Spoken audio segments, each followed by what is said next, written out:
without objection. The gentlelady from Florida is recognized. Thank you, Mr. Chairman.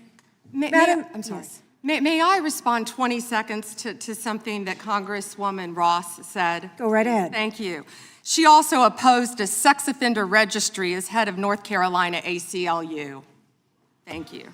Thank you, Madam Attorney General. And I'd like to pick up where you left off a moment ago, because we convene here today as a committee for the stated purpose of conducting oversight of the Department of Justice. And so it's critical for us to focus first on the mission of the department and assess your success in discharging it. So the mission of the department is to enforce federal law, defend the rule of law, and protect the American people from violent crime, terrorism, drug trafficking, fraud, and exploitation, to promote public safety. And what we have heard today unequivocally is that President Trump's Department of Justice, under your leadership, Attorney General Bondi, is doing exactly that. Just a moment ago, you shared with us some incredible statistics that the United States, under your leadership, has achieved the lowest murder rate in 125 years. That in the first year of this administration, murder is down 21%, robbery is down 23%, carjacking down 43%, and gun assault down 22%. That is what public safety looks like.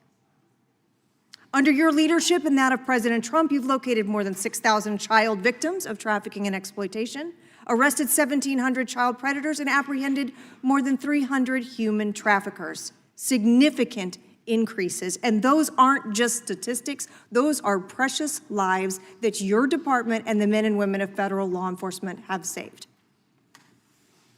Madam Attorney General, you've mentioned a couple of specific criminal trends during this hearing that I'd like to discuss with you further, because one of our important roles in Congress is making sure that our laws and our law enforcement stay ahead of predators as technology evolves. I lead legislation in the House, along with bipartisan co-sponsors on this committee, to make sextortion a clearly defined criminal offense. We actually passed that out of the House of Representatives. We have a bill to promote Operation Renewed Hope to help rescue more child victims, and the Defiance Act to provide legal recourse to victims of deepfake AI intimate images. I would love to hear your perspective and what you are seeing related to these technology-based criminal trends, sextortion and AI deepfakes. What are you seeing at the Department of Justice, and why do you believe that efforts to combat these types of crimes are important? Sextortion, and thank you for supporting that, Congresswoman. I think that was a bipartisan effort, actually. I think many of you on both sides of the aisle supported that. Thank you for that. You know, as a career prosecutor, it's horrible seeing that, and seeing that young women and often young boys have been exploited with sextortion. And I see, thank you, both sides of the aisle nodding on that. It's horrific. The suicide rates go up. And that's why we have to do everything in our power to protect not only young girls, adult women, boys and men from sextortion, because it is happening, and we're doing everything in our power, thanks to your legislation, all of you, to stop that. I'd like to hear a little bit more about some of the Department of Justice programs like Project Safe Childhood and the Internet Crimes Against Children Task Forces, partnerships that bring together federal, state, and local law enforcement.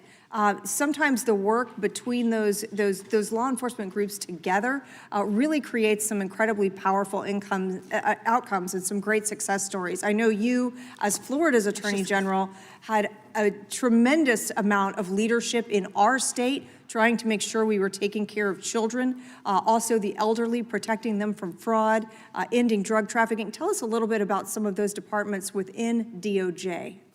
Yeah, when you talked about Project Safe Neighborhoods, we've done a lot of that in Florida when I was state AG, and actually back when I was a state prosecutor prior to being Attorney General.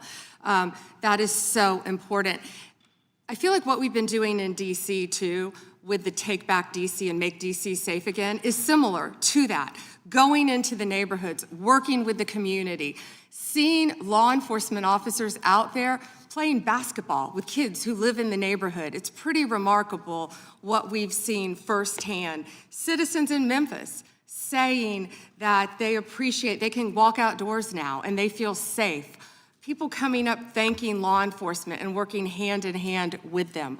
We will continue all of these programs and working jointly with both sides of the aisle to keep our families safe. Thank you for that, Madam Attorney General. Mr. Chairman, I yield back.